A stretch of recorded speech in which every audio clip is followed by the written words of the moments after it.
Көптен бері ел көзінен тасада жүрген актер Әбунасыр Серіковтың бүгінгі халі қалай? 85 килограммнан 60 килограммға түсіп қалдым.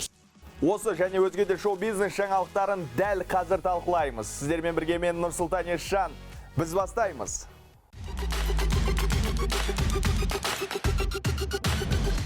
Ерек образдарымен елі ықыласына бөленіп жүрген Әбунасыр Серіков көп көзінен тасада қалғаны жасырын емес. Актердің соңғы түскен туындыларының бірі Акимат қайда қарап отыр веб-сериалы. Кейсең бос емес, кейсең. Жұмыс істеп жатыр, бос емес. Мен білем олардың қалай жұмыс істейді. Қабылдасыншы мен, өтінем. Да вы надоели уже. Кто вы такой вообще? Уйдите, а? Айжан, не болып жатыр мұнда? Он шампшан, сіз екесіз ғой. Сіз мына қалай тәрбие көрмеген қыздар. Шай ғой. Үлкенде сыйлау дегенді білмейді. Иә, осылайша көп уақыт шығармашылығында кідіріс болған актер бүгінде біраз тіктелген. Тіпті толық метрлерге түсуді жоспарлап, түсірілімге шақыртуларды іріктеп жатқанға ұқсайды. Анашым қайтыс болғаннан кейін, оны ешкім білмейді көбісі. Мен қатты стресс алып қалдым. Мен ананың орнын ешкім толтырамайды ғой. Сондықтан да мен 7-8 болды. Сол стресс алғаннан кейін менде жаңағы омыртқамда жаңағы грижалардың бәрі шығып кетті. Содан оны емдеймін жүрген кезде уайымдап сахарым шығып кетті. Содан мен үйде жаттым. Сонымен, Әбунасыр Серіковтың тағы қандай жаңалықтары бар? Сымбат Сағындық тарқатсын.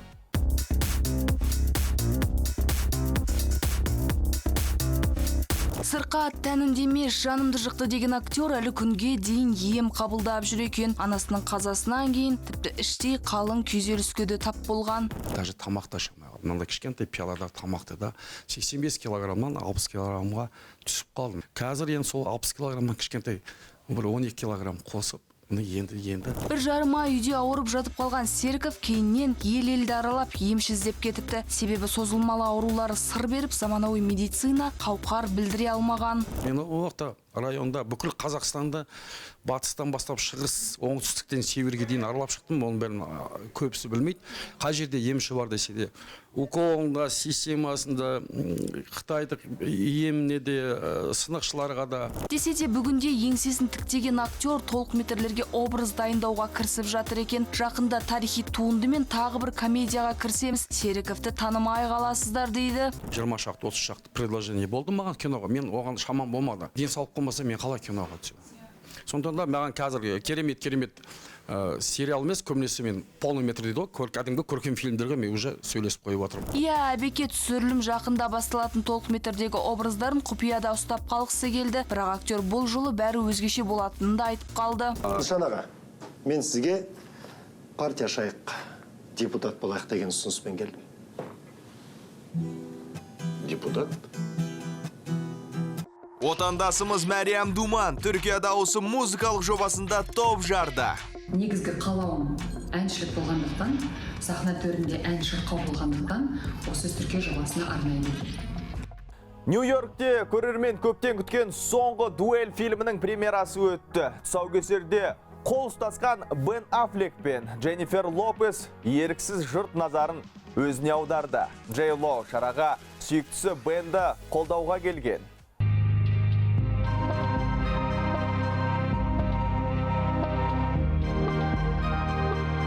Жұлдызды жұп бұл кеште жұртты еш жатырқамады. Тіпті қос ғашық камера алдында да бір-біріне деген сезімін жасырып қалмады. Кейіннен Бен фильм мен кейіпкеріне қатысты әзілге толы сұхбат беріп те үлгерді. Мына кейіпкерге қарасақ өте тартымды. Тіпті ол түсірілім кезінде Мэтт Деймонды аздап ашуландырып та үлгерді. Қараңыздаршы, қандай керемет адам. Бұл шарада тарихи туынды ұжымы түгелдей төбе көрсетті. Арнаулы жолақта жұлдыздай жарқырағандар қатарында Джоди Комер де бар. Жак Легри вошел в наш дом. Он набросился на меня. Обвинения ложные. Картина мен үшін жаңа тәжірибе болды. Лента барысында өзімді жаңа қырымнан байқап көрдім. Ридли Скотт режиссерлік еткен драмада нормандық рыцарь Жан де Каруждың тауқыметті тағдыры баяндалады. Өз жерінде әділетсіздікке тап болған Каруж Францияның королі Карл IV көмек сұрайды. ары қарай тіптен шиеленіскен жағдай орын алады. Бірақ көп сұрақтың жауабын көрермен қазанның 15 күні ғана біле алмақ. Я требую дуэли насмерть. Если пойдете в бою, вашу жену ждут страшные последствия. Один из нас солгал. Так пусть Господь нас рассудит. Еске салсақ, лентада басты рөлдерді сондай-ақ Дженнифер Фокс, Мэтт Деймон, Адам Драйверлер сомдайды. Ал 9 бөлімнен тұратын «Игра в кальмара» телехикаясы да айға жетпес уақытта жаһан назарына ілігіп хит болды. Әсіресе туынды модель Чон Хойонның тағдырын түбегейлі өзгертіп жіберді.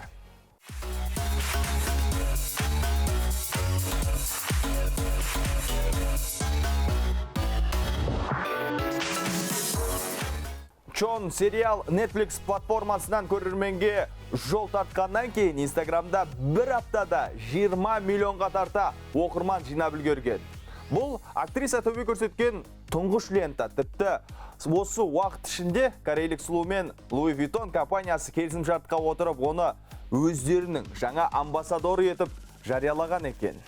When we were at the school, there were Бұл мен үшін күтпеген жаңалық болды. Бір сериал осынша резонанс тудырады деп біреу айтса сенбес едім. Бірақ шындық осы. Louis Vuitton компаниясымен де жұмыс басталып кетті. Алда талай жаңалықтар күтуде, тек әзірше айта алмаймын.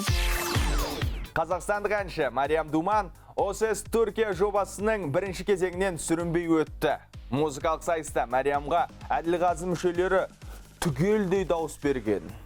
Әрине бұл жоба халықаралық деңгейде болғандықтан, әлемнің түкпір-түкпірінен қатысушылар келіп қатысып жатқандықтан, іште сенім болды, дегенмен байқау болғандықтан қорқыныш та болды. Жақсы, жаман айтпай жақсы жоқ дегендей, әрине өзімді әзірледім. Сондықтан да барлық жюри бұрылған кезде, шынымды айтсам, кәдімгідей балаша қуандым. Мариам Думан бүгінде музыкалық сайыстың екінші кезеңіне дайындықты бастап кетті. Бір қызығы соңғы жылдары Мариам шығармашылығын ысырып қойып, Түркияда сауда-саттықпен айналысқан болатын. Әншінің ендігі жоспары жайлы Гүлдана Мұқан сұрап білген еді.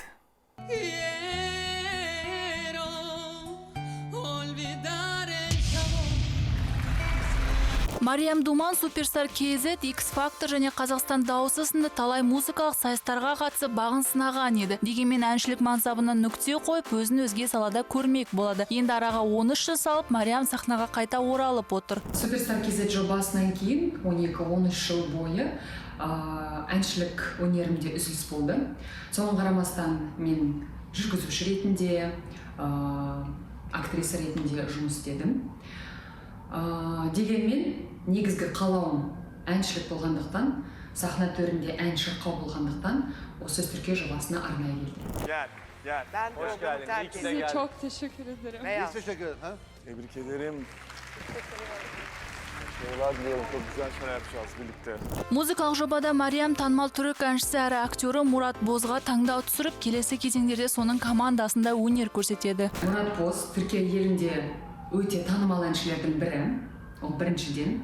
Екіншіден, оның шығармашылығымен мен жақсы таныспын, жаныма жақын, әндері де, стилі де өте жақын.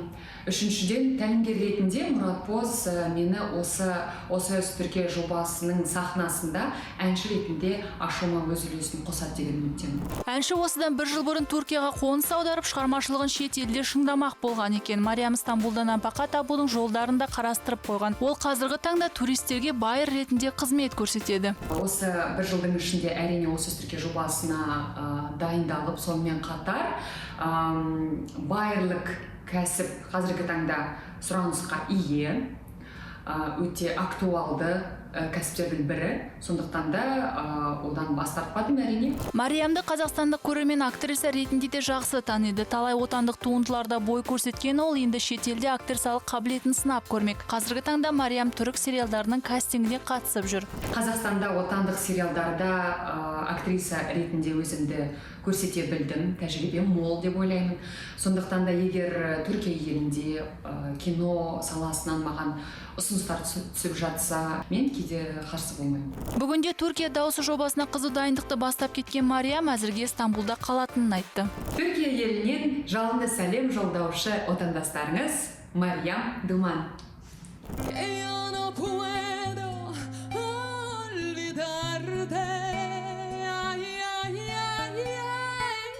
Талай жыл сахнада өнер көрсеткен Маржан Арапбаева жастармен дуэт жазып, өз аудиториясын кеңейтпек. Қалай болса сол жастардың талғамына сәйкес, аз болса да сәйкес келсем екен деп ойлаймын.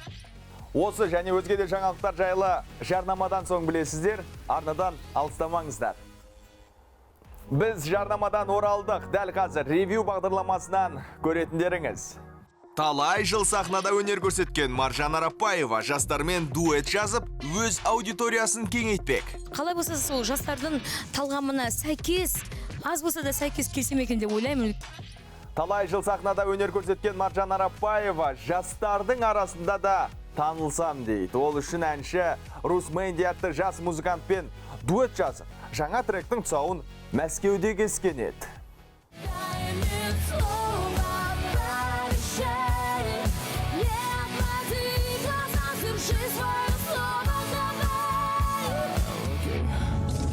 Дикая львица, зачем так злишься? Подойди ближе, обниму.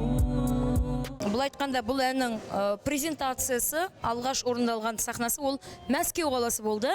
Мәскеуде алғаш рет орындадық, публика көрермендер өте жақсы қарсы алды. Қазіргі жастардың бағыты, таңдаған стилі, ағымы бұл айтқанда да мүлдем басқа. Біз оларға дұрыс көзбен қарау керекпіз. Олардың таңдауы да мүлдем басқа. Карантин жеңілдетіле сала Маржан шығармашылығына шындап кіріскен көрінеді. Әнші бүгінде Қазақстанда аралап концерт беріп жүр. Дегенмен Арапбаева ханым репертуарын жаңартып жас аудиторияны өзіне қаратпақ көрінеді. Эстрада жұлдызы бұл ойын қалай жүзеге асырмақ? Гүлдана Мұхан біліп көрді.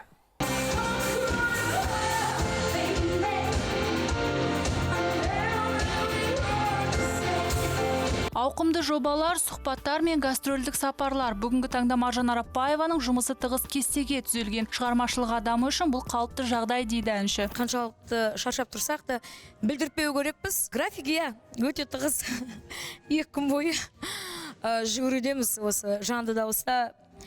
Бүгінгі мынау 2-ші күнде өтіп атқан 4-ші концертім. Сол себепті мен тек қана шабыт алудамын. Сондай-ақ Маржан Арапбаева аудиториясының жасарғанын қалайды. Әнші трендтен қалмай, соңғы кезде әлеуметтік желіде де белсенділік танытып жүр. Тіпті TikTokқа тіркеліп, заман талабына сай болу үшін барын салуда.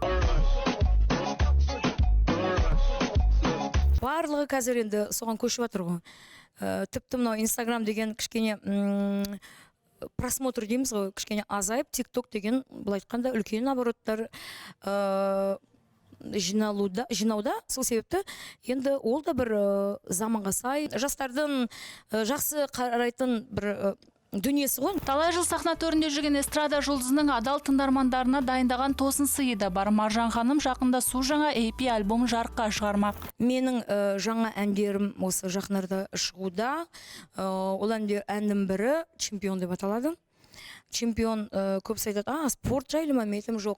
Чемпион деп атаған себебім, жалпы өмірдегі кез келген адам қиындықтан мойымайтын, қорықпайтын, алға ұмтылатын, осы өмірде жеңімпаз болған адамдарға арнағым келеді.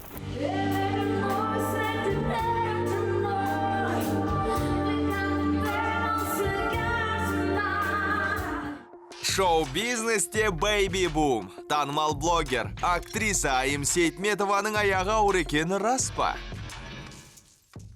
Күні кеше ресейлік журналист және тележүргізуші Ксения Собчактың Сочи қаласында жол апатына ұшырағаны белгілі болған еді.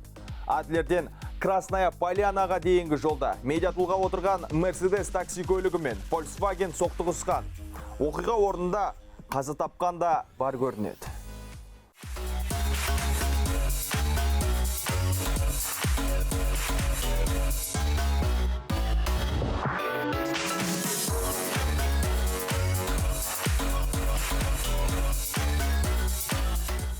Әуежайға бара жатқан Собчак апаттан кейін көмекшілерімен бірге басқа көлікке отырып кетіп қалған. Бүгінде Ксения өзінің кінәлі еместігін айтып ресми түрде мәлімдеме жасады. Ксения Собчак сынды жол апатына түсіп, ажал аузынан аман қалған біздің де шоу-бизнес өкілдеріміз бар. Еске салсақ, әнші Сиви Махмуди де осыдан 2 жыл бұрын көлік апатына ұшыраған еді. Бірақ көпшілік аты жолы әнші бұл оқиғаны хайп үшін әдейі ойластырды деп кінәлаған болатын. Толығырақ Айдана Мәулен әңгімелейді. Сиви Махмуди осыдан 2 жыл бұрын Алматы көшелерінің бірінде жол апатына ұшырағанын көпке білдірмеуге тырысқан. Жазатайым оқиғадан кейін әншінің 2 қолы сынған, миы шайқалды деген қауесет сөздер әлеуметтік желіде есіп кеткен еді. Сивидің жақын досы Асқа Садырбайға қоңырау шалғанымызда ол өз алаңдаушылығын білдірді. Сивидің анасы Анар апаймен сөйлестім. Анар апайдан барлық жағдайды сұрап білдім. Сол Инстаграмда жазған мағлұматтардың бәрі рас. Ешқандай алып қашпа әңгімені жаңағыдай жүгіртудің қажеті жоқ. Өйткені 2 қол сынбаған, тек бұғанасына зақым тиген, басына зақым тиген, енді соққы болғаннан кейін ол оңай емес кезілген адамға. Қазір Инстаграмда және басқа да ақпарат сайттарында тарап жатқан ақпарат 2 қол сынған, бас жарылған деген ақпарат өтірік. Өйткені Сиви қазір үйінде ем алып жатыр, аяғымен жүріп деп айтты анасы. 2019 жылы жыл таңдауы байқауында бой көрсетіп халықтың ыстығы ықыласына бөленген жас әнші Айбек Серікханов осыдан 2 жыл бұрын жол апатына түсіп бір ажалдан аман қалған еді. Сол кезде жаны қиналса да біздің тілшілерімізге жағдайын Айбек өзі баяндап берген болатын. Қатты жүрген жоқпыз, бір 60-пенге жеттік. Сосын алдымыздан Мерседес Бенц автокөлігі встречный полосаға шықты. Шыққанына прям 2 метр қалғанда алдынан шыға қалды. Даже бұрып үлгерген жоқпын, тормозды басып та үлгерген жоқпын. Ал Қайрат Түнтековтың жасаған жол апаты күллі Қазақстанға мәлім болып, ел үшін бір дүр сілкіндірген еді. Тіпті әнші сол үшін 40 күн абақтыға да отырып шықты. Ірі көлемде айыппұл мен өтемақы төледі. Осы оқыс оқиғадан соң Түнтеков біраз жылдар бойы сахнадан көрінбей кеткен еді. 14 жылдың ішінде біраз нәрсені көрдік, үйрендік. Сондықтан Қазақстанда өзіміз жүре береміз өйстіп. Жұмысымызды жасап. Қара жолдың қателікті кешірмейтінін бәрі жақсы түсінеді. Сонда да рөлге мас күйінде отырып, құқық қорғау қызметкерлерінің құрығына түскен танымалдар да бар. Солардың бірі Жадыра Құтпанова. Дауыс International тобының екс әншісі 3 жылға көлік жүргізу құқығынан айырылып, айыппұл төлеп құтылған еді. 45 жасында 2-ші рет ана атанған Тамара Асар қызы Ажарды 40-нан шығарды. Өнер иесі атаулы рәсімді дүркірете атап өтті.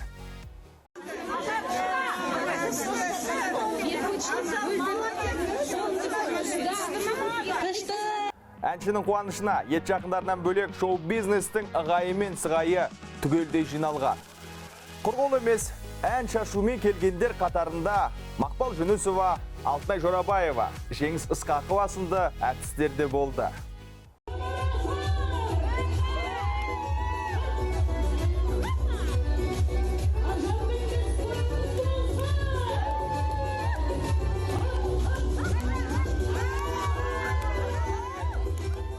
Тамара Асардың ізін жалғап, ана бақытына бөленіп жатқандар қаншама. Тіпті шоу-бизнесте бэби-бумба дерсіз. Мәселен, ең көрікті волейболшы атанған Сабина Алтынбекова жақында ғана тұңғышын бауырына басқан болатын. Сабина Алтынбекова соңғы сәтке дейін жағымды жаңалығын жұрт көзінен жасырып келген еді. Алайда 24 жастағы спортшы ұл босанғанын желі арқылы жеткізіп, оқырманынан сүйінші сұрады. Еске салсақ, волейболшы 2020 жылы желтоқсан айында бизнесмен Саят Сальманұлына тұрмысқа шыққан болатын. Сондай-ақ әнші Альбина Шардарова да жуырда 2-ші қызын дүниеге әкелді. Бауыржан Сатовтың кенжесі 4 килограммға жуық, бойы 52 сантиметр болып туылған. Биыл шоу-бизнесті нағыз бэйби-бум. Ана атануға дайындалып жүрген танымалдардың қатарында актриса Айнұр Ильясова, Салтанат Бақаева, Баян Алагөзованың тұңғышы Айсәуле Бақытбек те бар.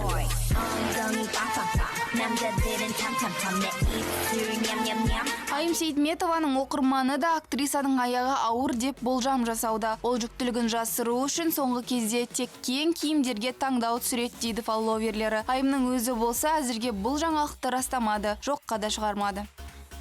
Көрермен көзайымын айналып үлгерген «Внуки Ваули» телехикаясының да финалы жақындап қалды. $1 миллион кімге бұйырар екен? 6-шы бөлімде Дархан мен Айка неге ұрсып қалды? Ал Бейбіт Динаға қандай қастандық ойлап жүр екен?